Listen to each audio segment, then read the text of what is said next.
कराने वाला, ये दुख करनी ये दुख हरनी, ये दुख करनी ये दुख हरनी। श्री मधुसूदन की आरती, पापियों को पाप से है तारती। भागवत भगवान की है आरती, पापियों को पाप से है तारती। श्री भागवत भगवान की है आरती, पापियों को पाप से है तारती। भागवत भगवान की है आरती, पापियों को पाप से है तारती।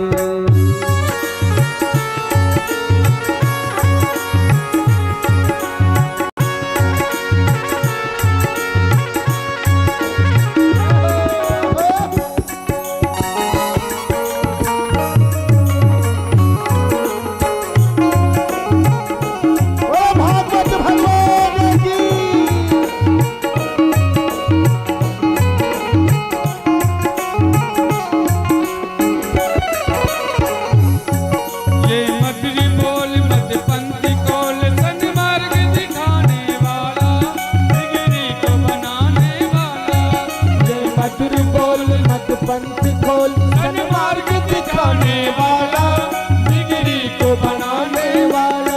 श्री राम यही घनश्याम यही, राम यही घनश्याम यही, सीताराम यही राधश्याम यही, सीताराम यही राधश्याम यही। प्रभु के महिमा की आरती, पापियों को पाप से है तारती। भागवत भगवान की है आरती, पापियों को पाप से है तारती। पापियों को पाप से, पापियों को पाप से, पापियों को पाप से, पापियों को पाप से। भागवत भगवान की है आरती, पापियों को पाप से है तारती। भागवत भगवान पापियों को पाप से हटाते। कर्पूर गौरम करुणावतारम संसार सारम भुजगेन्द्रहारम सदा वसंतम हृदयारविंदे भवं भवानी शैतं भवानी। त्वमेव माता च पिता त्वमेव त्वमेव बन्धु च सखा त्वमेव त्वमेव विद्या द्रविणं त्वमेव त्वमेव सर्वं मम देव देव। हरे रामा राम राम हरे हरे, हरे कृष्णा कृष्ण कृष्ण हरे हरे। हरे रामा राम राम हरे हरे, हरे कृष्णा कृष्ण कृष्ण हरे हरे। ओम जले नचित यो शांति पृथ्वी शांतिरापः शांतिरोगलय शांति शांति। ओम जले न जगयमय जंत देवस्थान धर्माणि प्रथमान्यासन्ना तेहनाकं महिमानः सचन्त्रेत्र पूर्वे साध्याः सन्ति देवा। हरिः ओम एकदन्ताय विद्महे वक्रतुण्डाय धीमहि तन्नो दन्ते प्रचोदयात्। हरिः ओम नारायणाय विद्महे वासुदेवाय धीमहि तन्नो विष्णु प्रचोदयात्। हरिः ओम कात्यायनी च विद्महे कन्याकुमारी च धीमहि तन्नो दुर्गा प्रचोदयात्। हरिः ओम नन्दनन्दनाय विद्महे यशोदानन्दनाय धीमहि तन्नो श्रीकृष्ण प्रचोदयात्। हरिः ओम वृषभानुजायै च विद्महे कृष्णप्रियायै च धीमहि तन्नो श्रीराधा प्रचोदयात्। सेवन्ति कामकुलचम्पकपाटलब्जै पुण्यादयालकरवेलरस पुष्पै बिलवा प्रवाल तुलसीधरमञ्जरे त्वं पूजयामि जगदीश्वर मे प्रसीद। नानासुगन्धपुष्पाणि यथा कालोर्तुभवानि च पुष्पाञ्जलिर्मया दत्ता ग्रहणां परमेश्वर। संहार प्रवाराय मंत्र पुष्पांजलि समर्पयामि। छोड़ दीजिएगा, छोड़ दीजिए सामने भागवत जी के ऊपर। बोलिए श्रीमद् भागवत महापुराण की, व्यास जी महाराज की, वृंदावन बिहारी लाल की, राधा रमण भगवान की, राधा रानी सरकार की, हनुमान जी महाराज की, परम पूज्य व्यास जी महाराज की जय। जय श्री राधे श्याम। नमः पार्वती पतये हर हर महादेव। तमाम श्रोता बंधुओं से मेरा आग्रह होगा कि धीरे धीरे कथा पंडाल में अपने स्थान को ग्रहण करेंगे। हमारे बीच श्रीधाम विद्या वृंदावन से हमारे व्यास जी महाराज आपके बीच पधारे हैं।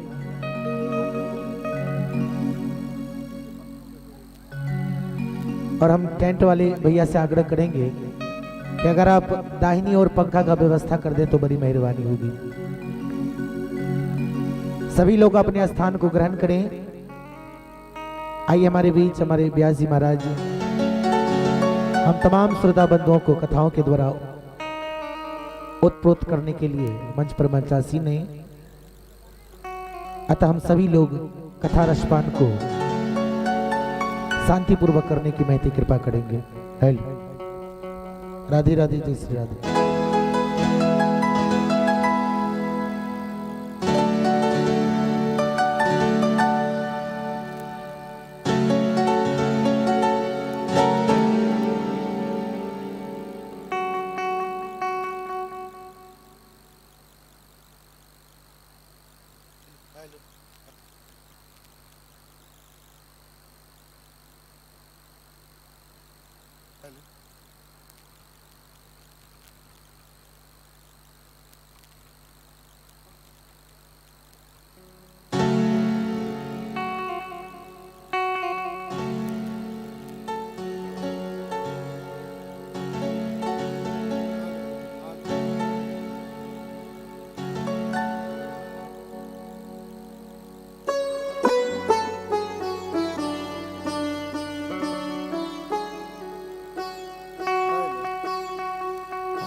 हेलो हेलो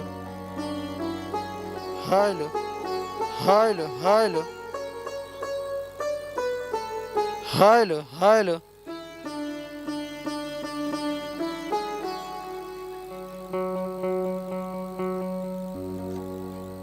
हेलो जी हेलो हेलो हेलो जी हेलो हेलो हेलो जी हेलो हेलो जी हेलो हेलो हेलो जी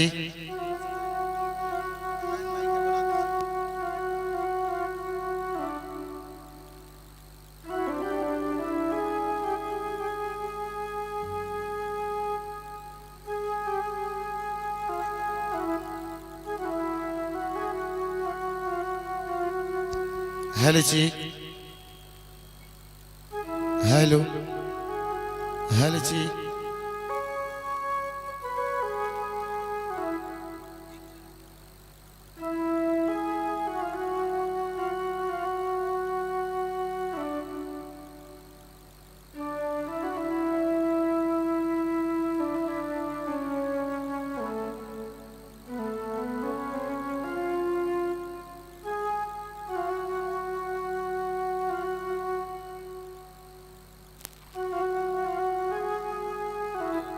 श्री राधे जय Shri Shyam Radhe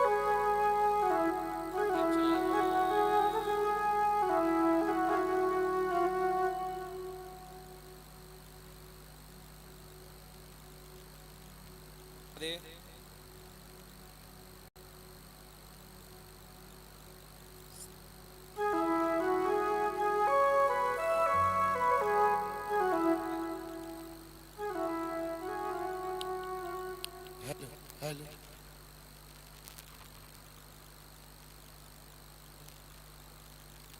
hello hello hello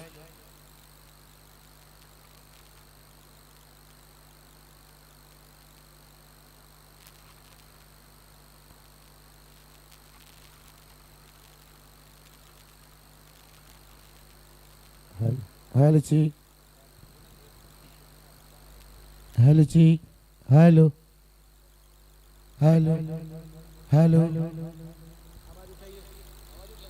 hello जी हेलो हेलो जी हेलो हेलो हेलो हेलो जी गुरुर्विष्णु गुरुर्देव महेश्वरः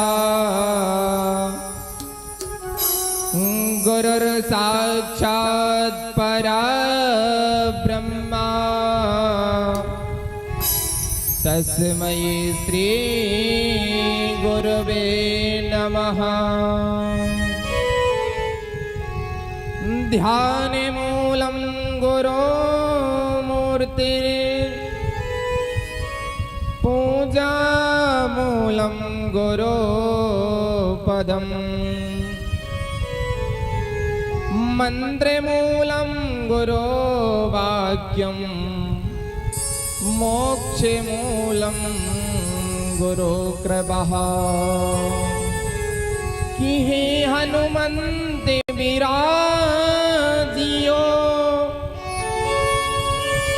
कथा होते इतिहास तुम सेवक सुचिराम के हम चरणों के दास की वीणाधारी भगवती धरहु तुम्हारो ध्यान आकर कंठ विराजियो बालक अपनो जान सब द्वार निखो छोड़ के आयो तेरे द्वार हे नंद के लाला निक मेरी और निहार कस्तूरी तिलकम ललाट पटले वक्षस्थले कौस्तुभम नासाग्रे वरमौक्तिकं करतले वेणुकडे कंगडम् शर्वाङ्गी हरिचन्दनं सुललितम् कंठे च मुक्तावली गोपास्ते परिवेष्टितो विजयते गोपाल चूड़ामणि कि वृंदावन बन के बनो भ्रमत करत गुंजार दुल्हन प्यारी राधिका दोलानंद कुमार की व्रज 84 कोस में 4 धाम निज धाम वृंदावन और मदनपुरी बरसानो नदगांव चलो सखी वहाँ चालिए जहाँ बसे ब्रजराज गौरस बेचत हरी मिले एक पंथ 2 काज बोले हनुमान जी महाराज की जय राधा रमण भगवान की जय श्री वृंदावन बाके बिहारी लाल की जय श्री राधा रमण सरकार की जय श्री जटाशंकर धाम की जय जय जय श्री राधे श्याम। आइए यहाँ पर उपस्थित समस्त श्रद्धालु जन विद्युत जन संत जन एवं हमारी त्यागमयी माताएं करुणामयी वात्सल्यमयी हमारी माताएं दादाजी एवं दादी जी हमारे छोटे छोटे बाल वृंद आप सभी को इस व्यासपीठ से सादर प्रणाम करता हूं। जय श्री राधे जय श्री श्याम। आइए भागवत कथा श्रवण करने के पूर्व अपनी मन और वाणी को पवित्र करने के लिए भगवान नाम का आश्रय लेते हैं और अपनी मन और वाणी को पवित्र करते हैं। तो सभी लोग बड़े भाव के साथ ठाकुर जी का कीर्तन करेंगे कि ठाकुर हमरे रमण बिहारी हम हैं रमण बिहारी के ठाकुर हमरे रमण बिहारी हम हैं रमण बिहारी के ठाकुर हमरो रमण बिहारी हम हैं रमण बिहारी के ठाकुर हमरो रमण बिहारी हम हैं रमण बिहारी के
बोले हनुमान जी महाराज की जय। आइए, कहा गया है कि भागवत को कथा श्रवण करने के पूर्व कुछ क्षण अगर भगवान नाम का आश्रय ले लिया जाता है तो मन पवित्र हो जाता है। कहा जाता है कि तन पवित्र तो हम स्नान करने से कर लेते हैं, पर मन को पवित्र कैसे करें? तो भगवान का नाम बताया गया है कि मन को पवित्र करने के लिए सबसे पहले आपको ठाकुर जी का स्मरण करना चाहिए। और आज हम सभी के लिए बड़ी ही सौभाग्य की बात है कि ग्राम पूरे छपरा, जिला छपरा, बिहार में सुंदर श्रीमद् भागवत कथा का आयोजन हो रहा है। और हमारे जो मुख्य यजमान हैं वो अवधेश कुमार सिंह जी हैं और समस्त उनका परिवार है। उनके लिए बहुत बहुत धन्यवाद, बहुत बहुत साधुवाद। और आप सभी के लिए भी बहुत बहुत धन्यवाद, बहुत बहुत साधुवाद। आइए, भागवत कथा श्रवण करने के पूर्व ठाकुर जी का नाम लेना तो अति आवश्यक है। और आज प्रथम दिवस की बेला में श्री बांके बिहारी लाल के चरणों में नमन वंदन करते हुए, आप सभी विप्र देवताओं के चरणों में नमन वंदन करते हुए, संत देवताओं के चरणों में नमन वंदन करते हुए, और जो भी हमारे YouTube चैनल पर देश विदेश में कथा को श्रवण कर रहे हैं, उन सभी भक्तों के लिए, सभी प्यारे प्यारे भक्तों के लिए दास का जय श्री कृष्णा, जय श्री श्याम।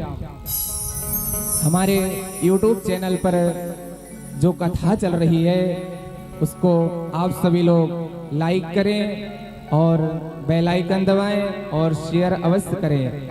जो कथा श्रवण चल रही है वो हमारी ABP मीडिया पर चल रही है, तो सभी लोग कथा को अपने घर में बैठकर भी कथा का लावांगन कर सकते हैं, भागीरथी गंगा में गोता लगा सकते हैं। तो सभी लोग हमारी ABP मीडिया के को सब्सक्राइब करें, बेल आइकन दबाएं और शेयर करें। तो आइए सभी लोग, आज व्यास मंच पर हमारे मध्य विराजमान हमारे आचार्यगण एवं हमारे संगीत तज्ञ सभी को हमारा जय श्री कृष्णा, जय श्री श्याम। आइए, कहा गया है कि भाग्योदय ने बहु जन्म समर जितेना। भाग्योदय न जन्म समर जितेना। कहा गया है कि एक भाग्य नहीं, जब हमारे अनंत जन्मों के भाग्योदय होते हैं तब कहीं जाकर हमें कथा श्रवण करने का एक परम सौभाग्य प्राप्त होता है। जब कम से कम हमें एक जन्म नहीं, अनंत जन्मों का जब हमें लेने पड़ते हैं तब कहीं जाकर हमें कथा श्रवण करने का परम सौभाग्य प्राप्त होता है। तो आज आप सभी के भाग्योदय हुए हैं, जो आपके ग्राम पूरे छपरा में सुंदर भागीरथी गंगा का आप सभी लोग जिसमें गोता लगा रहे हैं। कहा गया है, शास्त्रों में कहा गया है, संतों के मुख से सुना है कि जिस जगह पर भागवत कथा का दिव्य आयोजन होता है वहां पर कम से कम 7 दिन तक सारे तीर्थ एकत्रित हो जाते हैं। जहां पर श्रीमद् भागवत कथा का आयोजन होता है वहां पर सारे तीर्थ एकत्रित हो जाते हैं, और जहां सारे तीर्थ एकत्रित हो जाते हैं वहीं हमारे ठाकुर जी प्रकट हो जाते हैं। तो आज परम सौभाग्य की बात है कि इतनी सुंदर भागीरथी गंगा में आप सभी प्यारे प्यारे भक्तों को गोता लगाने का सौभाग्य प्राप्त हुआ है। तो और आज हमारे मध्य राष्ट्रीय हिंदू युवा वाहिनी के राष्ट्रीय अध्यक्ष मुक्कू भैया रंजन जिन्हें आप सभी लोग जानते हैं, वो भी आज आप सभी के मध्य विराजमान हैं। तो उनका भी बहुत बहुत धन्यवाद, बहुत बहुत साधुवाद, जो बड़ा ही आग्रह करने पर आपके कथा पंडाल में पधारे हैं। तो उनका भी बहुत बहुत धन्यवाद, बहुत बहुत साधुवाद। आइए सभी लोग भागवत कथा को श्रवण करें और अपने जीवन को लाभान्वित करें। जो भागवत जी का सबसे प्रथम श्लोक है, जो भागवत जी का सबसे प्रथम श्लोक है, वो है कि सच्चिदानंद रूपाय विश्वोत्पत्त्यादि हेतवे तापत्राय विनाशाय श्री कृष्णाय वयं नमः। कहा गया श्री कृष्णाय वयं नमः। श्रीमद् भागवत कथा में जो सबसे प्रथम श्लोक है वो है सच्चिदानंद रूपाय। कहा गया कि भगवान का विग्रह कैसा है, भगवान कैसे हैं। कहा सच्चिदानंद रूपाय विश्वोत्पत्त्यादि हेतवे तापत्रय विनाशाय श्री कृष्णाय वयं नमः। तो सतघन चितघन आनंद घन ऐसे हमारे भगवान सच्चिदानंद हैं। और आज हम सभी लोग 88,000 ऋषियों के मध्य चलते हैं, जहां नैमिषारण्य की पावन भूमि में 88,000 ऋषि मुनि विराजमान हैं। और आज हम सभी लोग को भी परम सौभाग्य प्राप्त हुआ है कि जो नैमिषारण्य की पावन भूमि में 18,000 संत महात्मा विराजमान हैं। और सूत जी महाराज सौनक जी महाराज को कथा श्रवण करा रहे हैं। सौनक जी महाराज आयु में तो बड़े हैं, पर सूत जी महाराज उनको कथा श्रवण करा रहे हैं।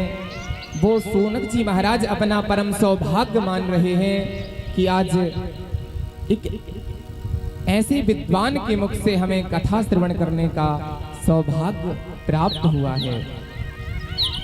तो आज 88,000 ऋषियों के मध्य हम सभी लोग भी चलते हैं भागवत की भागीरथी गंगा में गोता लगाने के लिए। ऐसे ही भागवत का जो चरणामृत है वो हर किसी को नहीं मिलता है। कहा गया है कि जब हमारे अनंत जन्मों के भाग्योदय होते हैं तब कहीं जाकर हमें कथा श्रवण करने का परम सौभाग्य प्राप्त होता है।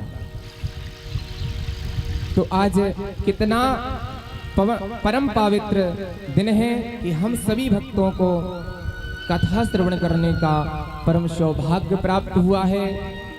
और चैत्र नवरात्रा भी कल से प्रारंभ हुआ है। तो आप सभी को चैत्र नवरात्रा एवं हिंदू नववर्ष की हार्दिक शुभकामनाएं, बहुत बहुत बधाई। आइए सभी लोग भागवत जी को कथा श्रवण करें। सबसे पहले कहा गया है कि महाराज भागवत की कथा हमें कैसे श्रवण करना चाहिए। बहुत से लोग सोचते हैं कि महाराज इतना सारा धन हम कहां से लाएंगे कथा को कराने के लिए। कहते हैं ना कि इतना सारा धन हम कहां से लाएंगे भागवत कथा को कराने के लिए। पर भगवान स्वयं कहते हैं कि पत्रम पुष्पम फलम तोयम। भगवान कहते हैं कि हमें कोई 1000 भी पैसे चढ़ाता है, लाख भी चढ़ाता है, 10 लाख भी चढ़ाता है और कोई पुष्प चढ़ाता है तो हम उसमें ही प्रसन्न हो जाते हैं। तो भगवान ये नहीं कहते कि आप हमें 10 लाख चढ़ाएं या 10 करोड़ चढ़ाएं। भगवान के चरणों में तो आप एक तुलसी दल चढ़ा देंगे तो भगवान हमारे उतने में ही प्रसन्न हो जाएंगे। तो कहा गया है कि इतना धन कहां से लाएंगे महाराज। धन लाने की जरूरत नहीं है आपको, बस अपने मन में भाव रखिए, अपने मन में ठाकुर जी से मिलने का भाव रखिए। जब आप अपने मन में भाव रखेंगे तो ठाकुर जी अपने आप इंतजाम करा देंगे, आपको टेंशन लेने की जरूरत नहीं है प्यारे भक्तों। जब अपने जीवन में आप कोई अच्छा धार्मिक कार्यक्रम करते हैं या आयोजन करते हैं तो कहा गया है कि उसमें विघ्न तो अवश्य आता है। अगर विघ्न न आए तो वो बात ही कैसी। महाराज विघ्न बाधाएं तो घर में, हर घर में होती हैं, हर घर में होती रहती हैं, चलता रहता है। पर महाराज हमें अपना मन उदास नहीं करना चाहिए। अगर मन उदास होगा तो गोविंद भी हमारे उदास हो जाएंगे, और अगर आप प्रसन्न रहेंगे तो हमारे गोविंद भी प्रसन्न रहेंगे। भगवान अपने भक्त का भाव देखते हैं कि हमारे जो भक्त हैं वो भगवान के प्रति कितनी आस्था रखते हैं, कितना विश्वास रखते हैं। भगवान अपने भक्त की परीक्षा लेता है और देखता है कि हमारा भक्त इस कार्य में संपन्न होता है, अपने कर्मों को अच्छी तरीके से निभा पाता है या नहीं निभा पाता है। भगवान अपने भक्तों की अनन्य परीक्षाएं लेता है। पता नहीं इतनी बड़ी बड़ी घटनाएं हो जाती हैं, पर लोग सोचते हैं कि भगवान क्या हो गया। प्यारे अपना मन उदास मत करिए। आप मन उदास रखेंगे तो भगवान का भी दिल उदास हो जाएगा। अगर आप प्रसन्न रहेंगे तो ठाकुर जी भी अपने आप प्रसन्न रहेंगे, ठाकुर जी भी अपने आप प्रसन्न रहेंगे। तो इसी भाव को लेकर सभी लोग अपने मन में ठाकुर जी के प्रति आस्था और विश्वास रखें। वैसे भी आज जो युवा पीढ़ी है हमारी, वो सनातन धर्म से बहुत दूर जा रही है। जो हमारी युवा पीढ़ी है वो सनातन धर्म से दूर जा रही है। महाराज कहा गया है कि मामा अगर घर वाले बोलते हैं कि चल भैया चलकर कथा श्रवण कर आते हैं, कोई सुंदर सा आयोजन हो रहा है, उसको सुनकर आते हैं। माँ बाप भी आजकल अपने बच्चों पर ध्यान नहीं देते हैं। अगर वो भी जाकर अपने बच्चों से कहें कि भैया मैं कथा श्रवण करने को जा रहा हूँ, अगर टाइम हो तो आप भी चलें, कुछ थोड़ा सा प्रवचन सुन लेंगे, कथा सुन लेंगे, तो अपने जीवन को धन्य बना लेंगे। पर हम अपने बच्चों को ये शिक्षा नहीं देते हैं। बच्चों को शिक्षा क्या देते हैं? बच्चा कहता है कि मम्मा मुझे आईफोन चाहिए, तो पापा आईफोन ला देते हैं, रात में जब घर में जाके सोते हैं। पर भगवान से कभी ये नहीं कहते कि हमें भगवान के दरबार में जाना है, ठाकुर जी के सामने मत्था टेकना है। ऐसा भाव नहीं रखते हैं। अगर वो कहते हैं कि मुझे ये चाहिए, तो शाम जब होती है जब उसे लाके दे दिया जाता है। पर कभी जीवन में ये नहीं कहा है कि चलो भैया नवरात्रा चल रही है, माता दुर्गा के चरणों में प्रणाम कराते हैं, दंडवत प्रणाम कर लेंगे तो अपने जीवन को भी धन्य बना लेंगे। तो महाराज कहा गया है कि अगर हमारा जो युवा है, आज भारत का युवा है, अगर नशा को छोड़कर, वैसे भी आजकल हमारे देश में नशा का बहुत प्रचलन बहुत तेजी से बढ़ रहा है। नशा आज जो हमारे युवा भाई हैं उनको इतना बढ़ रहा है कि महाराज सारा देश ही बर्बाद हो रहा है। कहा गया है कि अगर हमारे युवा भाई नशा को छोड़कर अगर समाज कल्याण में, देश हित में अपना योगदान दें तो पुनः राम राज्य की स्थापना होगी और हमारा भारत पुनः विश्व गुरु बनेगा। कहा गया है कि जिस धन से आप नशा करते हैं, अगर वही धन जाकर किसी गरीब कन्या का विवाह हो रहा हो, अगर किसी का चूल्हा नहीं जल रहा हो, अगर आप उसको देंगे तो कितनी सौभाग्य की बात होगी। वो गरीब आपको दुआ देगा, आपके परिवार को दुआ देगा। जब आपके परिवार को दुआ देगा तो माता पिता दोनों हाथ उठाकर आशीर्वाद देंगे कि ये मेरा पुत्र है। उन्हें भी तभी गर्व होता है कि ये हमारा पुत्र है। तो प्यारे भक्तों, नशा में जो प्रचलन चल रहा है, अपने बच्चों को इतना सुंदर भाव दें, कभी मंदिर ले जाएं, कभी ठाकुर जी के सामने मत्था टेकें, पर उन्हें ऐसी आदत मत डालें कि आने वाला जो समय हो वो बच्चा अपने पिता को ना देखे। ऐसा नहीं करना है। अगर आप अपनी संस्कृति को बचाना चाहते हैं, अपने पुराणों को बचाना चाहते हैं, अपनी परंपराओं को बचाना चाहते हैं, तो बच्चे में अच्छे संस्कार डालिए। बच्चे को ठाकुर जी के सामने मत्था टेकने को बोलिए। सबसे पहले भगवान राम ने स्वयं कहा गया कि प्रातः काल उठ के रघुनाथा, माते पिता गुरु ना वही माथा। प्रातः काल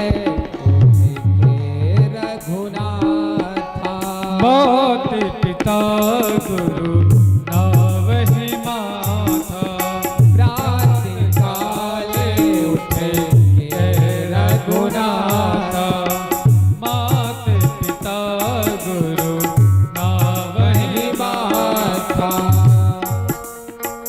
भगवान राम स्वयं सबसे पहले प्रातः काल उठ के रघुनाथा।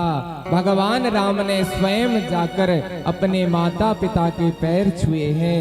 पर आज आप बताइए कौन से बच्चे हैं जो सबसे पहले उठकर अपने माता पिता को प्रणाम करते हैं। जब भगवान स्वयं ठाकुर जी अपने माता पिता की सेवा करते हैं, सबसे पहले उठकर अपने माता पिता को प्रणाम करते हैं। पर आजकल के बच्चे नहीं करते हैं प्रणाम। आजकल के बच्चे माता पिता को प्रणाम नहीं करते हैं। कहा गया है महाराज कि आजकल तो व्हाट्सएप को प्रणाम करते हैं। प्रातः काल पहले भगवान स्वयं राजा राम जी स्वयं अपने माता पिता को उठकर प्रणाम करते थे। दशरथ को प्रणाम करते थे, मैया कौशल्या को प्रणाम करते थे, मैया सुमित्रा को प्रणाम करते थे महाराज। पर आजकल के बच्चे प्रणाम नहीं करते हैं। वो कमी किसकी है? वो महाराज, वो कमी हमारी और आपकी है। क्योंकि सबसे पहले जब बच्चे का जन्म होता है तो सबसे पहले उसे क्या चाहिए? कहा महाराज, उसे अच्छी सुंदर शिक्षा चाहिए। शिक्षा कब मिलेगी? जब आपके पास फोन नहीं होगा। अगर फोन होगा तो प्यारे आपको शिक्षा मिलना सुनिश्चित नहीं है। सबसे पहले आप अपने करिचल पे, अपने भविष्य पर ध्यान दीजिए। भविष्य पर जब ध्यान देंगे तो ठाकुर जी आपको हर एक वो चीज देंगे जिसकी आपने अपने जीवन में भी नहीं सोचा होगा। ठाकुर जी आपको वो हर एक चीज देंगे जो आपने अपने जीवन में कभी सोचा भी नहीं होगा। पर अपनी बच्चों को ऐसे संस्कार मत डालें कि बच्चा पैदा होता नहीं और मम्मी पापा ले आकर फोन रख लेते हैं कि हमारा बच्चा होगा और होते साथ ही चलाएगा फोन। अरे भैया, ऐसा नहीं है। सबसे पहले ये सोचिए कि हमें अपने बच्चों में कितने अच्छे संस्कार डालना है, बच्चे को क्या पढ़ाना है। बच्चे से ये कहना है कि ये आपके दादा दादी हैं, इन्हें प्रणाम करना है। ये नहीं बताना कि बेटा व्हाट्सएप ऐसे चलाया जाता है, फेसबुक ऐसी चलाई जाती है, ये नहीं बताना है। पर 100 में से आज 99% हमारे जो देश के युवा हैं वो अपने बच्चों को यही संस्कार देते हैं। बच्चे को शिक्षा नहीं देते हैं। शिक्षा के नाम पर उसको व्हाट्सएप देते हैं कि बेटा उठ के सबसे पहले ना माता पिता को प्रणाम करना है, आपको तो उठकर सबसे पहले व्हाट्सएप और फेसबुक को ही प्रणाम करना है। तो अपने जीवन में प्यारे ऐसे बच्चों को पैदा नहीं करना है। अच्छे संस्कारी बच्चे पैदा करेंगे तो अपना देश भी पुनः विश्व गुरु बनेगा और पुनः राम राज्य की स्थापना होगी। तो ऐसे ही आज भागवत की भागीरथी गोदावरी में आप सभी लोग नेमिसारण्य की पावन भूमि में चलें। अज्ञान तिमिरांधस्या ज्ञानांजन शलाकया तक्षुर्मीलितं मेना तस्मै श्री गुरवे नमः। कहा गया महाराज, तस्मै श्री गुरवे नमः। महाराज जब नैमिषारण्य की पावन भूमि में सौनकादिक 88,000 ऋषियों के मध्य सौनकादिक ऋषि श्री सूत जी महाराज से कथा श्रवण कर रहे थे, उसी समय सौनक जी महाराज ने सुंदर सा सूत जी महाराज से प्रश्न किया और कहा, महाराज कि कलयुग आ गया है और कलयुग का ये जो कलुषित प्राणी है इसका उद्धार कैसे होगा? जो कलयुग का प्राणी है ना, इसका उद्धार कैसे होगा? तब भगवान सूत जी महाराज ने सौनकादिक ऋषियों को बताया कि प्रभु, सौनक जी ने कहा कि प्रभु आपके पास तो हजारों करोड़ों शूर के समान वाला ज्ञान प्राप्त है, कुछ उसमें से छोटा सा टुकड़ा हमें भी श्रवण करा दीजिए, जिससे इस कलयुग के कलुषित प्राणियों का कल्याण हो जाए। तो महाराज ऐसे ही सौनक जी महाराज ने कहा, तो आज सूत जी महाराज ने बताया कि बहुत सुंदर बात है। श्रीमद् भागवत कथा में जब सूत जी महाराज कथा श्रवण करा रहे थे तो कहा महाराज कि जैसे ही सुखदेव जी महाराज ने राजा परीक्षित को कथा श्रवण कराने के लिए आए, उसी क्षण महाराज क्या हुआ कि महाराज जो देवता है वहां पर एकत्रित हो गए। जब राजा परीक्षित को सराप लगा हुआ था तो वहां पर सारे देवता एकत्रित हो गए और एकत्रित होने के बाद महाराज क्या कहते हैं कि क्वा स्वदा क्वा कथा लोकी क्वा काचा क्वा मणिर महान ब्रह्मरातो विचारेवं तदा देवान् जहासहा। कहा महाराज क्वा स्वधा क्वा कथा लोके क्वा काचा क्वा मणिर महान। कहा महाराज जब सूत जी महाराज यहाँ पर नैमिषारण्य की भूमि में सभी ऋषियों को भागवत कथा श्रवण करा रहे थे, तो ऐसा ही आज हम सभी भक्तों को भी परम सौभाग्य प्राप्त हुआ, जो आज बिहार की पावन भूमि में आपके ग्राम में आप सभी भक्तों को कथा श्रवण करने का परम सौभाग्य जो प्राप्त हुआ।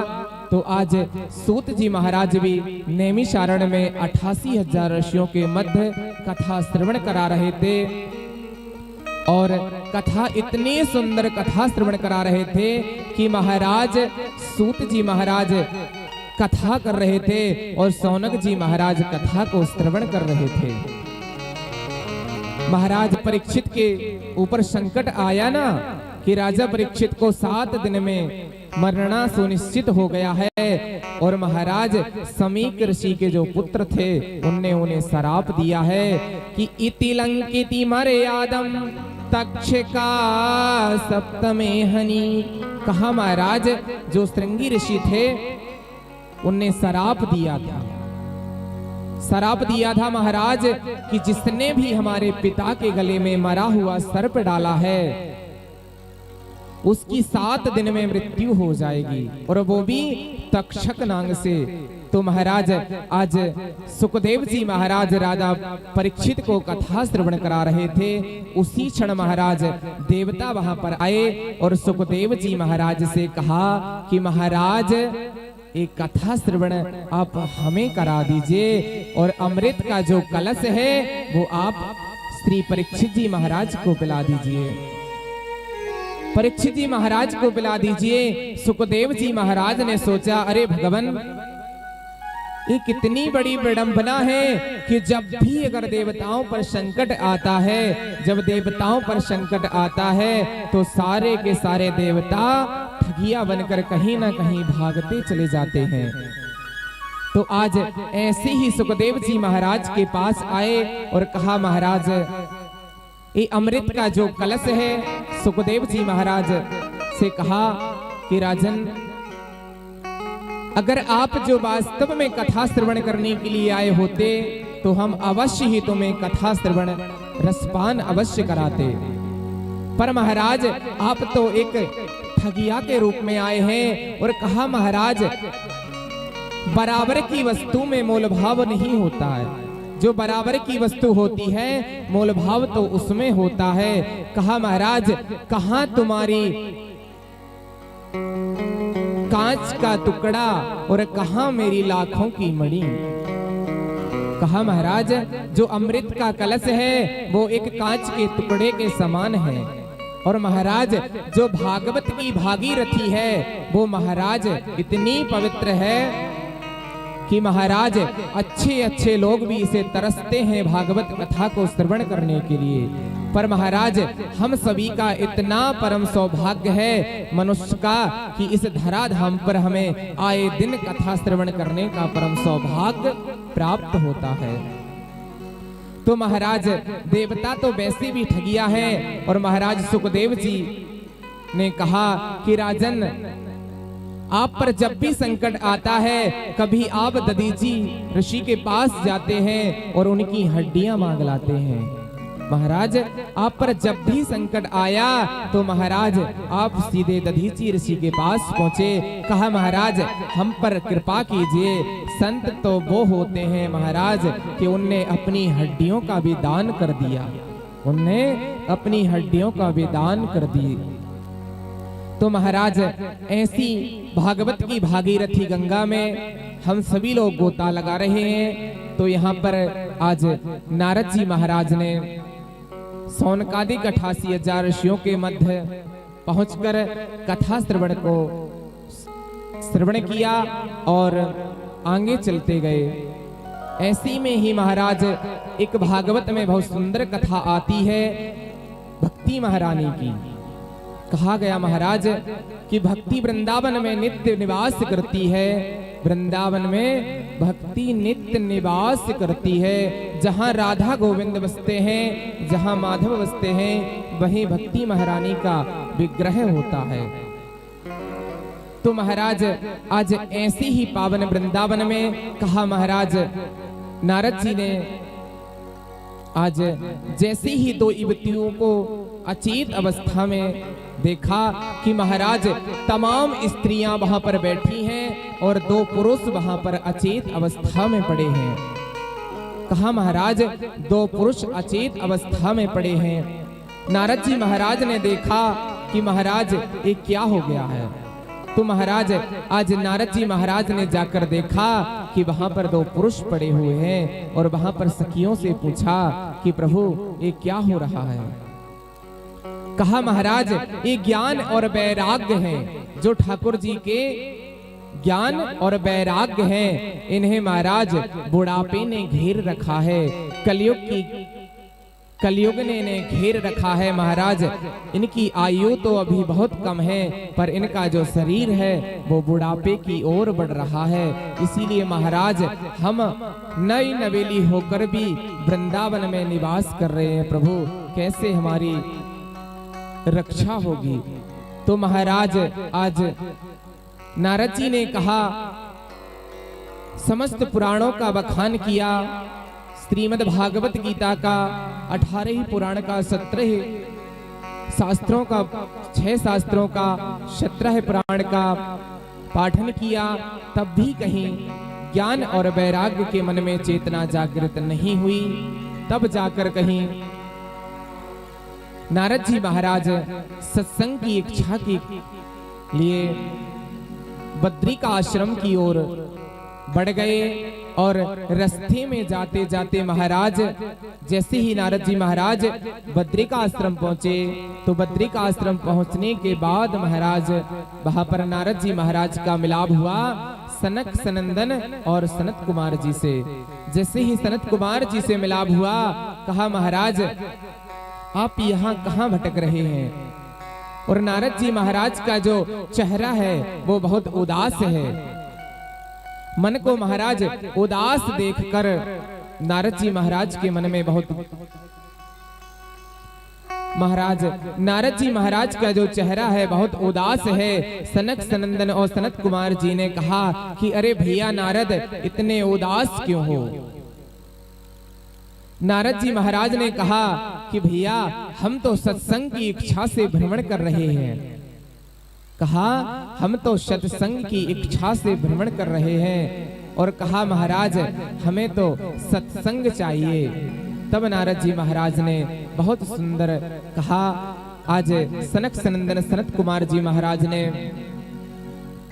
सुंदर श्रीमद् भागवत कथा का आयोजन करवाया और कनखल की भूमि हरिद्वार में आज सुंदर सा आयोजन हुआ, जिसमें तमाम ऋषिगण पधारे और विप्रदेव पधारे। वहां पर नारद जी महाराज ने भी सत्संग का लाभ लिया और सत्संग का लाभ लेने के बाद महाराज अपनी मन और वाणी को पवित्र किया। तो आइए हम और आप सभी लोग भी अपनी मन और वाणी को पवित्र करने के लिए ठाकुर जी का नाम का आश्रय लेते हैं। कहा गया है कि महाराज कथा श्रवण करने का किसी का मन नहीं होता है, पर महाराज अगर कहीं पर ऑर्केस्ट्रा चलता हो तो महाराज वहाँ बहुत मन लगता है हर किसी का। तो आइए सभी लोग बड़े भाव के साथ और मीठी मीठी तालियों के साथ सभी लोग ठाकुर जी का कीर्तन करें और पुनः कथा को श्रवण करें। आइए सभी लोग बोलेंगे। गोविंद मेरो है, गोपाल मेरो है, गोविंद मेरो है, गोपाल मेरो। सभी भाव से तालियों की सेवा करते हुए जय हो। गोपाल मेरो है, गोविंद मेरो है, गोपाल मेरो है। श्री बाके बिहारी नंदलाल मेरो है, श्री बाके बिहारी नंदलाल मेरो है।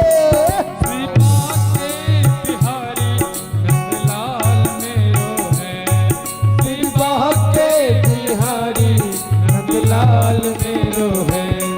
गोविंद मेरो है, गोपाल मेरो है, गोविंद मेरो है, गोपाल मेरो है।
तो महाराज आज जैसे ही महाराज कथा का सुंदर आयोजन हुआ, भक्ति महारानी अपने दोनों पुत्रों को लेकर वहां उपस्थित हुई और था थैया कर कर नृत्य करने लगी।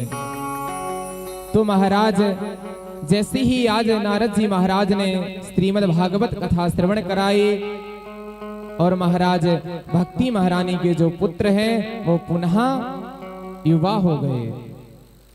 और महाराज जैसे ही युवा हो गए तो महाराज भक्ति महारानी भी अपने पुत्रों के साथ वहां नृत्य करने लगी। और महाराज श्रीमद् भागवत कथा में बहुत सुंदर वर्णन आया है। कहा गया महाराज कि इस संसार में सुखी कौन है, इस संसार में सुखी कौन है। तो कहा महाराज, कहा कि पैसे वाले सुखी हैं। कहा भैया पैसे वाले सुखी हैं कि निर्धन कहे धनवान सुखी, धनवान कहे सुख राजा खो भारी, राजा कहे महराज सुखी, महराज कहे सुख राजा खो भारी, राजा कहे सुख महराजा खो भारी, महराज कहे सुख इंद्र खो भारी, इंद्र कहे सुख ब्रह्मा खो भारी, और ब्रह्मा कहे सुख विष्णु खो भारी। और तुलसी ये विचार करें कि भजन बिन जीव दुखारे। कहा महाराज कि निर्धन कहे धनवान सुखी। जो निर्धन व्यक्ति होता है वो एक धनवान व्यक्ति के पास जाकर कहता है कि भैया इस संसार में तो आप सुखी हो। और धनवान व्यक्ति कहता है अरे नहीं भैया इस संसार में हम कहाँ सुखी हैं। कि धनवान कहे सुख राजा खो भारी। धनवान व्यक्ति होता है जो वो कहता है भैया संसार में हम कहाँ सुखी हैं, सुखी तो वो राजा है। आज महाराज जब राजा के पास पहुंचे तो राजा से कहा कि महाराज मैंने सुना है कि आप इस संसार में सुखी हैं। तो राजा क्या कहता है कि राजा कहे महाराज सुखी। तो महाराज आज सारे लोग महाराजा के पास पहुंचे। कहा महाराज मैंने सुना है कि आप संसार में सबसे ज्यादा सुखी हैं। तो महाराज कहे सुख इंद्र खो भारी। जो महाराजा होता है वो भी कहता है नहीं महाराज इस संसार में हम कहाँ सुखी, सुखी तो वो इंद्र है। कहा महाराज इस संसार में सुखी अगर कोई है तो कहा वो इंद्र है। तो सारे लोग एकत्रित हो गए और जाकर इंद्र से पूछा। तो इंद्र ने क्या कहा कि इंद्र कहे सुख ब्रह्मा खो भारी। इंद्र ने भी कह दिया कि महाराज संसार में हम सुखी नहीं हैं, सुखी तो वो ब्रह्मा है जो चतुर्मुख ब्रह्मा है, जो कमल के पुष्प पर विराजमान है, सुखी तो वो है। तो आज सभी लोग ब्रह्मा जी के पास पहुंचे और ब्रह्मा जी के पास जाकर कहा कि अरे ब्रह्मा महाराज मैंने सुना है कि संसार में अगर सुखी कोई है तो वो आप हैं। ब्रह्मा जी ने भी कितना सुंदर भाव दिया और कहा कि ब्रह्मा कहे सुख विष्णु खो भारी। ब्रह्मा ने भी कह दिया कि महाराज इस संसार में सुखी तो हम भी नहीं हैं, सुखी इस संसार में हम भी नहीं हैं। तो ब्रह्मा ने कहा कि ब्रह्मा कहे सुख विष्णु खो भारी। ब्रह्मा जी ने भी आदेश कर दिया महाराज कि ब्रह्मा ने कहा कि विष्णु ही इस संसार में सुखी है। पर तुलसी ये विचार करें कि भजन बिन जीव दुखारी। कहा महाराज इस संसार में कोई भी सुखी नहीं है, इस संसार में कोई सुखी नहीं है। लोग कहते हैं कि मेरा मेरा, पर प्यारे तेरा तो कुछ भी नहीं है। अगर जिसके पास कृष्ण नाम का धन है इस संसार में वही सुखी है। जिसके घर में भक्ति नित्य निवास करती है वही सुखी है। तो महाराज यहाँ पर तुलसी ने स्वयं विचार किया। कहा कि तुलसी का है भजन बिन जीव दुखारी। कि तुलसी ये विचार करें कि भजन बिन जीव दुखारी। तुलसी ने स्वयं कह दिया महाराज कि इस संसार में कोई सुखी नहीं है, और जो सुखी है वो बिना भजन के सुखी नहीं है। जिसके घर में भजन होता है, पूजा पाठ होता है महाराज, आप कभी उनके घर में जाकर देखिए कितना सुंदर भाव होता है। अगर घर में कोई अतिथि आता है तो महाराज कहा गया है कि अतिथि देवो भवा, अतिथि देवो भवा, पितृ देवो भवा और आर्य देवो भवा। कहा महाराज अगर घर में 3 लोग आते हैं तो महाराज स्वयं भगवान आते हैं। आता है तो महाराज आप समझिए कोई साधारण व्यक्ति नहीं आया है, उसका हमें ऐसे स्वागत करना है कि महाराज कोई देवता हमारे घर पधारा है। ऐसा नहीं करना महाराज। पर आज तो 90% यही हो रहा है महाराज कि अगर किसी के घर कोई आता है तो महाराज पहले घर में जैसे ही प्रवेश करते हैं महाराज पता नहीं अंदर से इतना बुरा मुंह बन जाता है कि महाराज वो तो वैसे ही लम्हा। अगर हमारे घर में कोई अतिथि आता है तो महाराज हमें उसका स्वागत करना चाहिए, उसका सत्कार करना चाहिए, न हमें अपना प्रचार करना है। हमें तो सिर्फ ठाकुर जी को ही अपनी कथा श्रवण कराना है। और कहा महाराज जिसने हमें जन्म दिया है आज तक हमने उसके लिए कुछ नहीं कहा किया, और आज हम जो भी कर रहे हैं जिसने हमें जन्म दिया हम उसके लिए ही भागवत कथा सुना रहे हैं। तो इतना सुंदर भाव देखकर मन गदगद हो गया।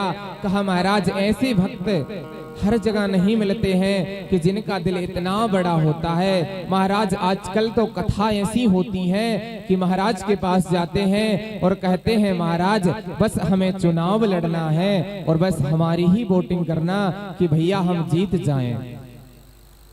पर महाराज वो एक पब्लिसिटी के लिए अपना काम तो करते हैं, पर जिसने हमें जन्म दिया हमने उसके लिए कभी कुछ नहीं किया।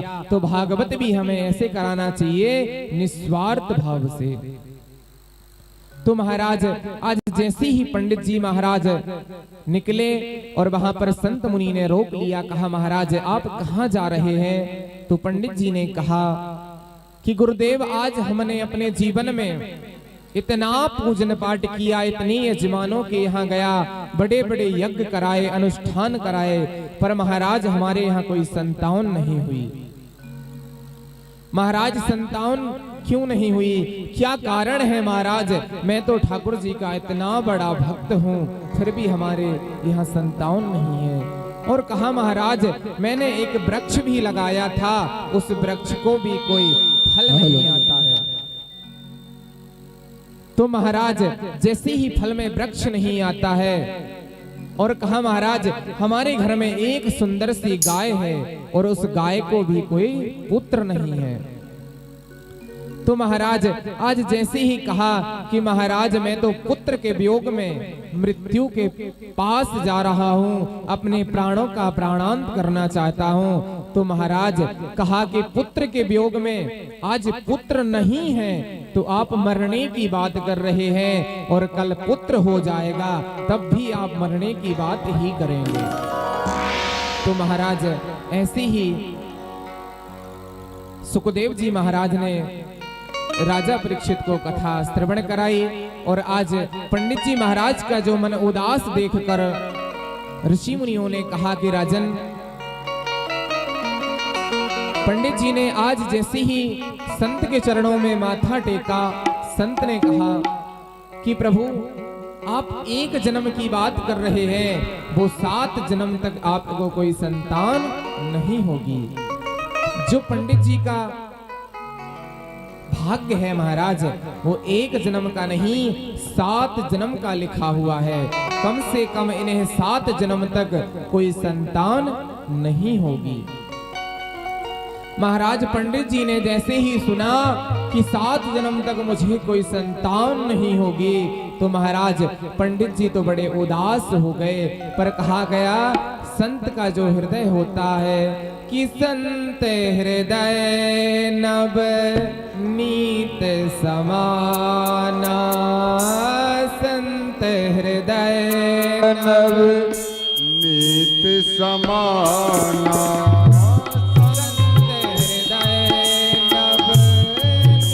समाना संत हृदय समाना। कहा गया महाराज कि जो संत होते हैं उनका जो हृदय होता है महाराज मोम की तरह होता है। अगर कोई अत्याचारी दुराचारी भी संत की शरण में चला जाता है तो संत उसे अपनी शरण में अवश्य ले लेते हैं। महाराज आज जैसे ही महाराज आत्मदेव जी महाराज का परिचय लिया और कहा भैया आपको 1 जन्म नहीं 7 जन्म तक कोई संतान नहीं होगी। और महाराज आज उनका जो मन था वो उदास हो गया और संत के दरबार में जाने के बाद कभी कोई खाली हाथ नहीं लौटता है। तो संत ने क्या किया महाराज, एक सुंदर सा फल दिया और फल देने के बाद कहा कि पंडित जी आप अपने घर जाकर अपनी धर्म पत्नी से कहिए कि सुबह अपना नित्य क्रियाक्रम करके और इस फल को खाएंगे तो आपको अवश्य संतान होगी। कहा महाराज आप इस फल को ले जाइए और आपको अवश्य संतान की प्राप्ति होगी। तो महाराज जैसे ही कहा कि आपको संतान की प्राप्ति होगी, पंडित जी तो बड़े प्रसन्न हो गए। कहा कि संत के दरबार में जो जाता है महाराज कभी खाली हाथ नहीं आता है। संत जी ने अपनी प्रसाद दिया और लेकर रख दिया। पंडित जी ने प्रसाद को लिया और मंद मंद मुस्कुराते हुए अपने घर आए और पंडित जी ने अपनी पत्नी से कहा कि देवी आज मैं तुम्हारे लिए एक सुंदर सा फल लाया हूँ, इस फल को खाने से तुम्हें संतान की प्राप्ति होगी। कहा कि इस फल को खाने से तुम्हें संतान की प्राप्ति होगी। महाराज जैसे ही कहा संतान की प्राप्ति होगी तो महाराज पत्नी ने फिर पुनः मुंह बना लिया। कहा महाराज आप किस जमाने में जी रहे हो। कहा महाराज कभी फल खाने से पुत्र होता है। पंडित जी ने कहा कि हम तो जा रहे थे, रास्ते में हमें किसी गुरुदेव भगवान के दर्शन हुए, संत के दर्शन हुए और संत को हमने अपना जीवन का परिचय दिया। संत ने अपना आशीर्वाद दिया कि इस फल को खाने से तुम्हें अवश्य संतान की प्राप्ति होगी। तो महाराज आज पंडित जी ने अपनी पत्नी को फल दिया और फल देने के बाद महाराज वो तो अपना पुनः जैसे ही प्रातः कालीन बेला हुई, पंडित जी तो अपना पूजा पाठ करने के लिए निकल गए। और आज जैसे ही प्रातः कालीन बेला हुई और जो पंडित जी की पत्नी थी धुंधली देवी, उनके पास उनकी पड़ोसन आई। कहा महाराज अगर घर में कोई ऐसी बात होती है तो पड़ोसन को वो अवश्य बताती है। तो महाराज जैसे ही पड़ोसन आई, कहा अरे बहन कैसा है तुम्हारा घर का कामकाज, कैसा चल रहा है, कैसा तुम्हारा जीवन बीत रहा है। धुंधली देवी ने कहा कि अरे बहन बस कुछ मत पूछो, बस ठाकुर जी की कृपा से काम चल रहा है और जीवन व्यतीत हो रहा है। कहा देवी आज एक बहुत बड़ा संकट आया है हमारे ऊपर, मैं बताऊं या ना बताऊं।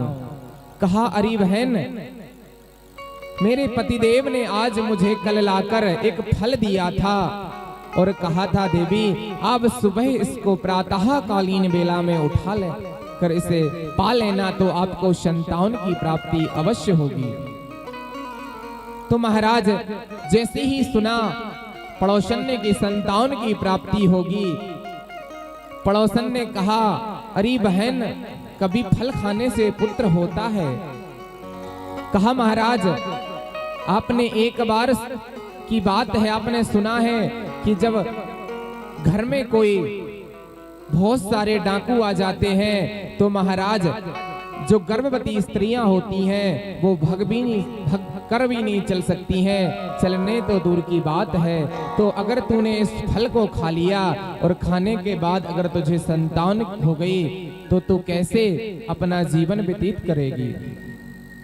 कहा है बहन ने कि देवी, आपने सुना है सुखदेव जी महाराज भी अपनी माँ के गर्भ में 18 वर्ष रहे, 12 वर्ष तक अपनी माँ के गर्भ में रहे। कहा हाँ बहन, सुना तो मैंने भी है कि सुखदेव जी अपनी माँ के गर्भ में 12 वर्ष तक रहे। तो अगर आप तेरे वर्ष गर्भ में अगर बच्चा 2-4 साल रुक गया तो तेरा क्या होगा।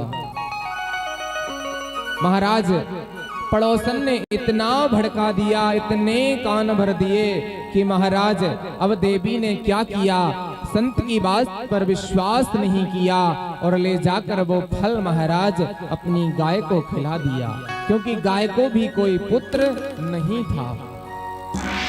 महाराज जब गाय को कोई पुत्र नहीं था तो वो फल गाय ने खा लिया। और पड़ोसन ने कहा कि बहन तू अपने पति को कैसे ना कैसे करके समझाती रहना, और जैसे ही मुझे पुत्र की प्राप्ति होगी मैं वो पुत्र तुम्हें दे दूंगी। महाराज समय बीतता गया, समय बीतता गया और महाराज आज जो पड़ोसन थी वो भी गर्भवती थी और समय बीतता गया।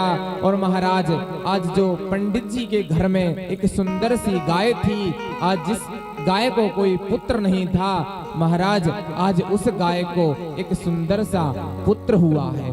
बोलिए गोकर्ण जी महाराज की जय। तो महाराज आज जैसे ही उस गाय ने भी एक सुंदर पुत्र को जन्म दिया फल खाने के बाद, महाराज गोकर्ण जी महाराज के जो कान हैं वो गाय के हैं और जो शरीर है उनका वो महाराज इंसान का है। बस उनके कान गौ की तरह होने के कारण इसीलिए महाराज जब गोकर्ण जी महाराज का जन्म हुआ कुछ समय बीता और महाराज जो पड़ोसन थी, पड़ोसन को भी एक पुत्र हुआ और महाराज वो पुत्र उसने लाकर धुंधली देवी को दे दिया। कहा देवी इस पुत्र को अपने पास में रख ले और अपने पति को समझा देना कि मुझे पुत्र की प्राप्ति हुई है। जैसे ही महाराज पंडित जी को पता लगा कि हमारे घर में पुत्र की प्राप्ति हुई है, महाराज पंडित जी के तो पता नहीं, और पंडित जी अपने जैसे ही घर को आए महाराज मंद मंद मुस्कुराते हुए आए। कहा गया महाराज अगर जिसके घर में संतान नहीं होती है, महाराज अगर कैसे भी ठाकुर जी की कृपा से अगर उसके घर में संतान की प्राप्ति हो जाती है तो महाराज वो ये सोचता है कि सबसे बड़ा धन हमारे घर में आ गया है। और वैसे भी अगर जब घर में बच्चे होते हैं तब घर स्वर्ग लगता है, और जब घर में बच्चे नहीं होते हैं तो घर वो शमशान सा लगता है, खाने को दौड़ता है। महाराज कहा गया है कि महाराज आपने देखा होगा हर घर की स्थिति एक बनी हुई है कि महाराज कहा गया कि घर की बेटियां लक्ष्मी, जो घर की बेटी होती है वो लक्ष्मी का ही स्वरूप माना जाता है। जब हमारे घर में किसी पुत्री का जन्म होता है, किसी कन्या का जन्म होता है तो महाराज साक्षात लक्ष्मी का स्वरूप लेकर आती हैं। और जब हमारे घर में लक्ष्मी के पैर रखते हैं तो महाराज ना हमें धन की कमी होती है और ना धन धान्य की कमी होती है। तो महाराज वही कन्या जब बड़ी हो जाती है और उसका विवाह हो जाता है, महाराज कन्या का विवाह हो जाता है और विवाह होने के बाद महाराज जब वो अपने ससुराल चली जाती है तब महाराज आप उस घर की स्थिति देख लीजिए कि उस घर में क्या होता है। जब वो कन्या उस घर की लक्ष्मी किसी और के घर चली जाती है तो वो घर पुनः सूना हो जाता है। ऐसा ही महाराज यहाँ पर भी है, जब किसी घर में पुत्र नहीं होता है, जिस घर में संतान नहीं होती है उस घर की भी यही विडंबना होती है। तो महाराज ऐसे ही आज पंडित जी को पता लगा कि मुझे पुत्र की प्राप्ति हुई है। पंडित जी अपने घर को आए, मंद मंद मुस्कुराते हुए आए और महाराज आज पंडित जी ने अपने पुत्र को देखा। पुत्र को देखते हुए कहा, हे विधाता, तूने मुझे सब कुछ दिया है, बस एक संतान की कमी थी, आज वो भी आपने मुझे दे दी है। कहा ठाकुर से कि महाराज, मैंने जो जीवन भर आपका पुण्य किया था, आज उसका फल आपने मुझे दे दिया है। तो कहा गया है मेरे भक्तों कि ठाकुर जी का जो भजन करता है, ठाकुर जी की जो संगत करता है, ठाकुर जी की जो भक्ति करता है और ठाकुर जी के जो भाव में रहता है, तो महाराज उसके घर आज नहीं, कल नहीं, कम से कम एक ना एक दिन भगवान अवश्य कृपा करते हैं। और वैसे भी तो भक्त की परीक्षा भगवान अवश्य लेते हैं। जो ठाकुर जी का सच्चा भक्त होता है तो ठाकुर जी उसकी परीक्षा अवश्य लेते हैं, और जो उस परीक्षा में पास हो जाता है तो महाराज उसको कोई चीज की कमी नहीं रहती है। ठाकुर जी स्वयं उसे अपना सब कुछ लुटा देते हैं, उसे कभी किसी चीज की जरूरत महसूस नहीं होती है।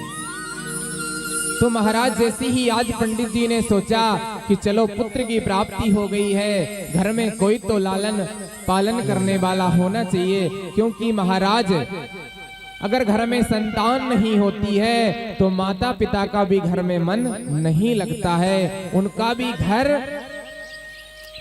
ऐसा लगता है कि मुझे इस घर में कुछ चुभ रहा है। जिस घर में संतान नहीं होती है, जिस घर में संतान नहीं होती है, माता पिता स्वयं सोचते हैं कि अगर आज हमारे घर में संतान होती तो कम से कम इस घर में भी हमारे लालन पालन होता और बच्चों की चिहचिहाने की आवाज आती। कहा गया है कि महाराज जब वो घर सूना रहता है तो माता पिता भी उस घर में रहने को मजबूर हो जाते हैं, उनकी मजबूरियां होती हैं, नहीं तो वो घर भी छोड़कर चले जाएं। तो महाराज जैसे ही आज पंडित जी महाराज को पता लगा कि हमें संतान की प्राप्ति हुई, पंडित जी ने खूब दान किया, पुण्य किया, यज्ञ किया। यज्ञ करने के बाद पंडित जी महाराज ने आज सबसे पहले अपने बड़े पुत्र का नामकरण संस्कार कराया, और महाराज सबसे पहले आज गोकर्ण जी महाराज का नामकरण संस्कार हुआ। और जैसे ही गोकर्ण जी महाराज का नामकरण संस्कार हुआ, कहा महाराज नाम का भी आजकल बहुत असर पड़ता है, नाम का बहुत असर पड़ता है। तो महाराज पहले कितने सुंदर नाम रखे जाते थे हमारे भारत में। पहले जो हमारे देश की माताएं हुआ करती थीं, वो अपने बच्चों के इतने सुंदर नाम रखती थीं कि सुनकर भी मन गदगद हो जाया करता था। कहा महाराज राम लक्ष्मण भरत शत्रुघ्न, कितने सुंदर सुंदर नाम रखा करती थीं, पर भगवान की कृपा कहूं या विडंबना कहूं कि आज जो हमारे देश की माताएं हैं वो अपने बच्चों के इतने सुंदर नामकरण संस्कार करती हैं कि पता ही नहीं चलता। अब बताइए जब वो बच्चों का नामकरण संस्कार करती हैं, पहले कितने सुंदर नाम हुआ करते थे। कृष्ण हुआ करता था, बलराम हुआ करते थे, बलदेव हुआ करता था, पुत्रियों के भी कितने सुंदर नाम हुआ करते थे, यशोदा हुआ करता था महाराज। पर आज की क्या विडंबना है कि माताएं अपने पुत्रियों का, अपने पुत्रों के कितने सुंदर नाम रखती हैं। कहती हैं महाराज अपनी पुत्री का नाम स्वीटी रख लिया। अब मुझे बताइए भैया कि आपने अपनी पुत्री का नाम स्वीटी रख लिया और वही नाम पुत्री का है, और वही नाम आपके घर में जो कुत्ता रहता है उसका भी आपने नाम स्वीटी रख लिया है। आजकल हमारे जो देश की विडंबना है सबसे ज्यादा है महाराज।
तुम्हारे लिए पिंडदान किया।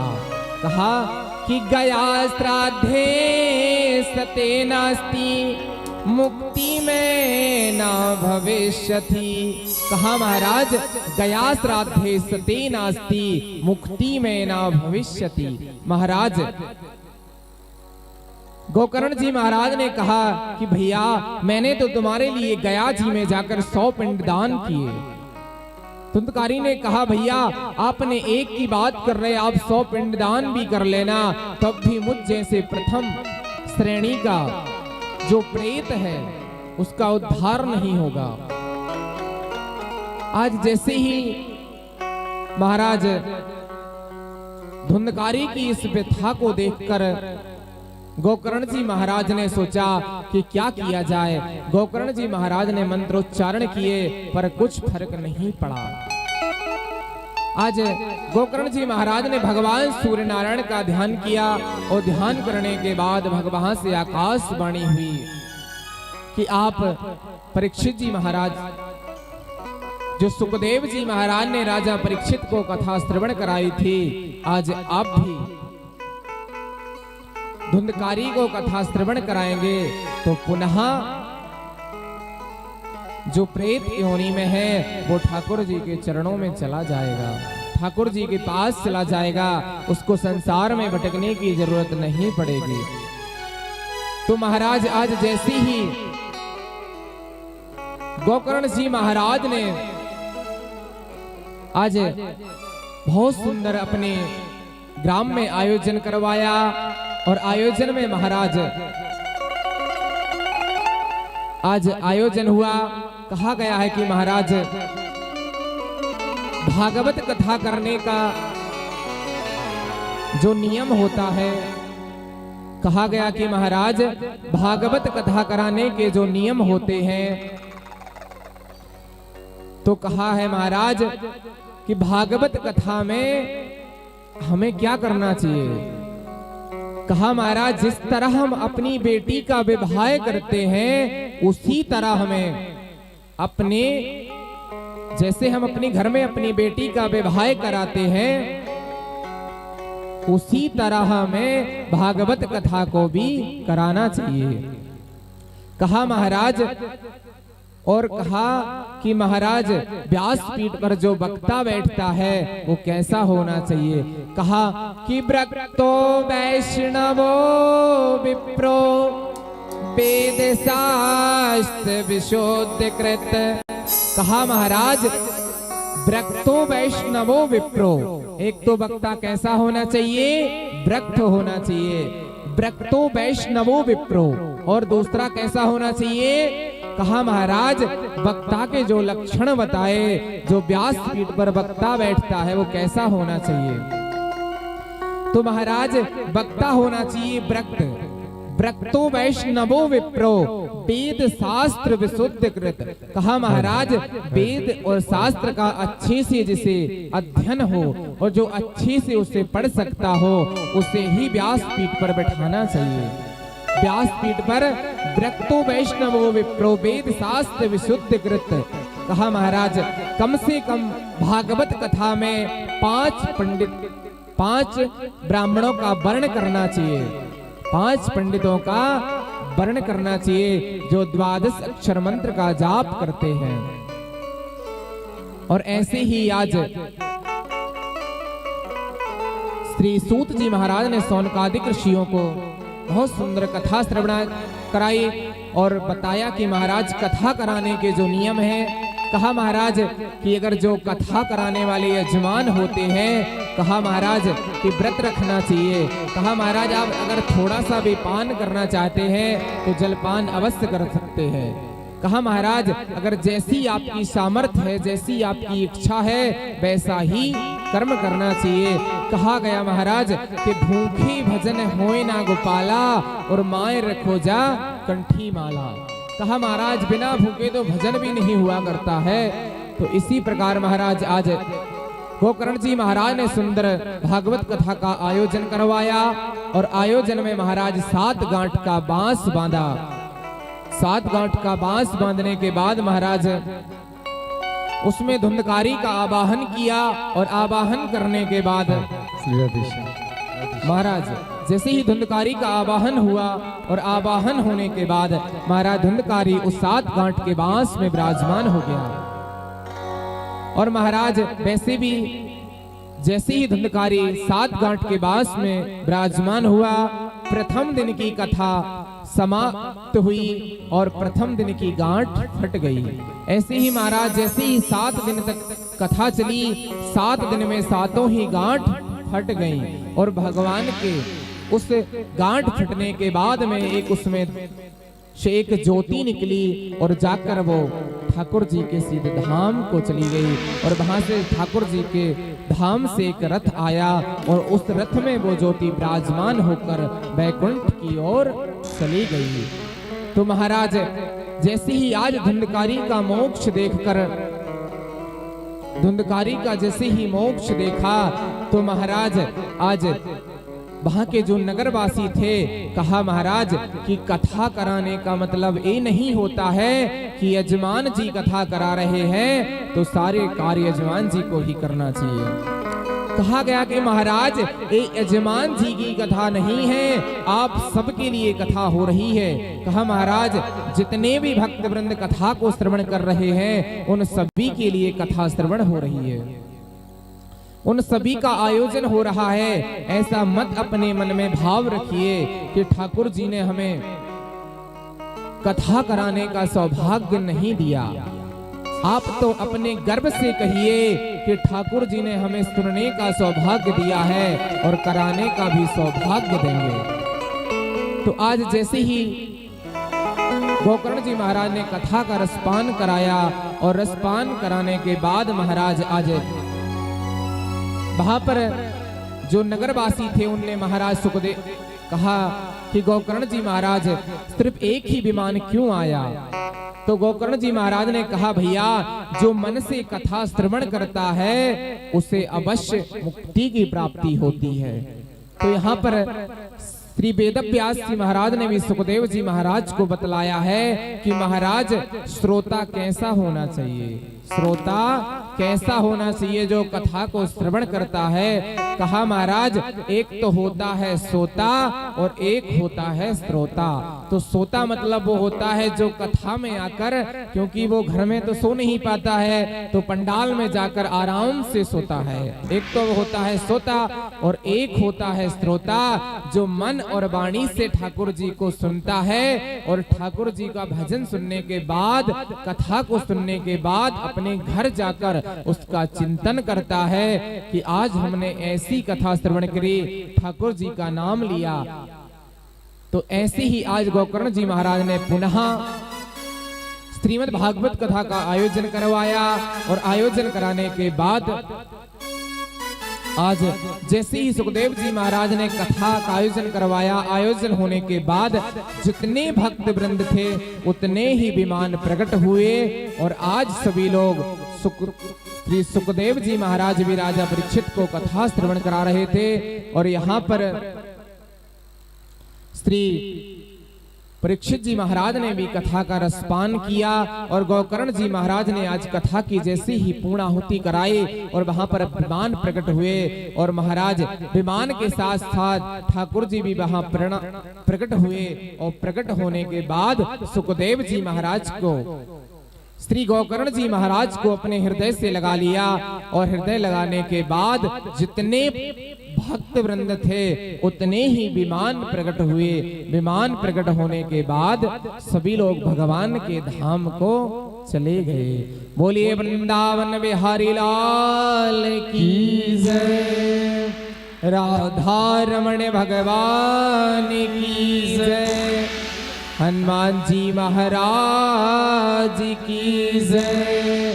तो महाराज कहा गया है कि जब ऐसे ऐसे महापापी भागवत कथा के श्रवण करने मात्र से ही मोक्ष की प्राप्ति कर लेते हैं, तो आज आप सभी को भी बड़े सौभाग्य की बात है कि आपके ग्राम में, आपके क्षेत्र में इतना सुंदर आयोजन श्रीमद् भागवत कथा का हमारे यजमान जी करवा रहे हैं, तो सभी को पुण्य लाभ अर्पित करना चाहिए और इस भागवत की भागीरथी गंगा में गोता लगाना चाहिए।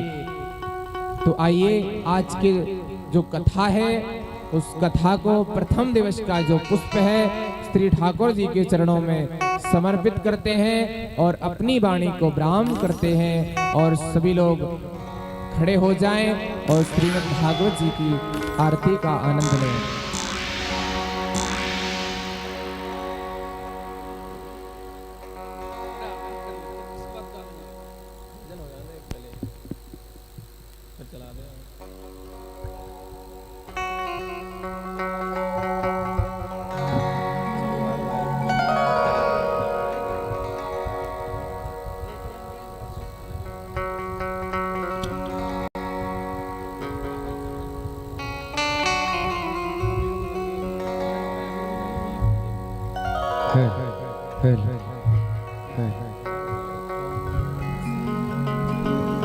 बोलिए राधा रमण भगवान की जय। आइए सभी लोग बड़े भाव के साथ ठाकुर जी का कुछ क्षण भजन करें, कीर्तन करें और इसके तत्पश्चात श्रीमद् भागवत कथा में की आरती में प्रवेश करेंगे। कि क्या भरोसा है इस जिंदगी का, क्या भरोसा है इस जिंदगी का, साथ देती नहीं ये किसी का। क्या भरोसा है इस जिंदगी का, साथ देती नहीं ये किसी का। क्या भरोसा है इस जिंदगी का, क्या भरोसा इस जिंदगी का, साथ देती नहीं है किसी का, साथ देती नहीं है किसी। कि दम निकल जाएगा रोशनी का, हम निकल जाएगा रोशनी का। क्या भरोसा, क्या भरोसा है इस जिंदगी का, साथ देती नहीं है किसी का। क्या भरोसा है इस जिंदगी का, साथ देती नहीं है। आइए हम सभी लोग आरती में भाग लेने की कृपा करें क्योंकि आरती जल चुकी है। आइए हम सभी लोग श्री भागवत भगवान की है आरती, पापियों को पाप से है तारती। श्री भागवत भगवान की है आरती, पापियों को पाप से है तारती। पापियों को पाप से, पापियों को पाप से, पापियों को पाप से, पापियों को पाप से श्री भागवत भगवान की है आरती, पापियों को पाप से है तारती। भागवत भगवान की है आरती, पापियों को पाप से है तारती। ये अमर ग्रंथ ये मुक्ति बंद ये पंचम वेद निराला, अब ज्योति जगाने वाला। ये अमर ग्रंथ ये मुक्ति पंथ ये पंचम वेद निराला, तब ज्योति जलाने वाला। हरि नाम यही, हरि धाम यही, हरि नाम यही, हरि धाम यही, जग के मंगल की आरती, पापियों को पाप से है तारती। श्री भागवत भगवान की है आरती, पापियों को पाप से है तारती। ये शांति गीत पावन पुनीत पापों को मिटाने वाला, हरि रस कराने वाला। ये शांति गीत पावन पुनीत पापों को मिटाने वाला, हरि रस कराने वाला। ये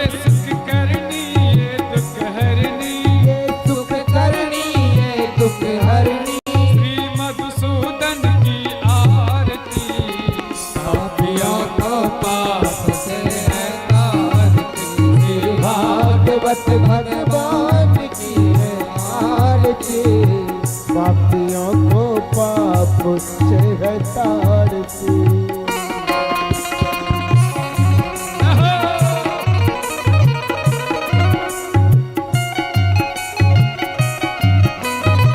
राधे राधे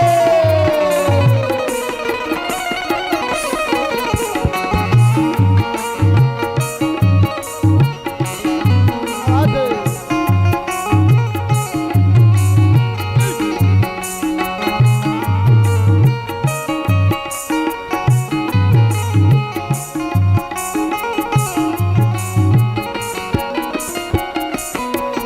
ये मधुर बोल जगबंद खोल सतमार्ग बचाने वाला बिगड़ी को बनाने वाला।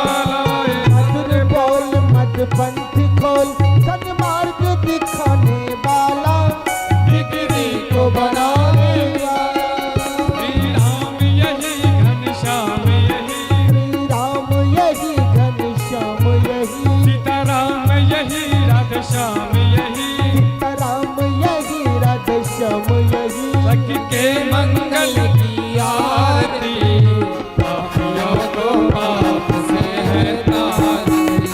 भागवत भगवान की है आरती पापियों को पाप से है तारती। पापियों को पाप से पापियों को पाप से पापियों को पाप से पापियों को पाप से। भागवत भगवान राधे आरती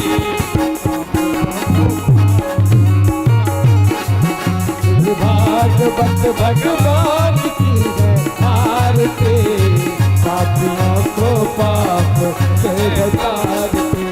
कर्पूर गौरम करुणावतारम संसार सारम भुजगेन्द्रहारम भला वसंतम हृदयारविंदे भवं भवानी दैतं नमामि। त्वमेव माता पिता त्वमेव बन्धुश्च त्वमेव त्वमेव विद्या द्रविणं त्वमेव त्वमेव शरणं त्वमेव। हरे राम राम राम हरे हरे हरे कृष्णा कृष्ण कृष्ण हरे हरे हरे राम राम राम हरे हरे हरे कृष्ण कृष्ण कृष्ण हरे हरे। बोलो भागवत भगवान की। बोलिए राधा रमण भगवान की जय। बोलिए हनुमान जी महाराज की जय। मंत्र पुष्पांजलि। ओम जगनेन जगनामाय जन्ता देवास्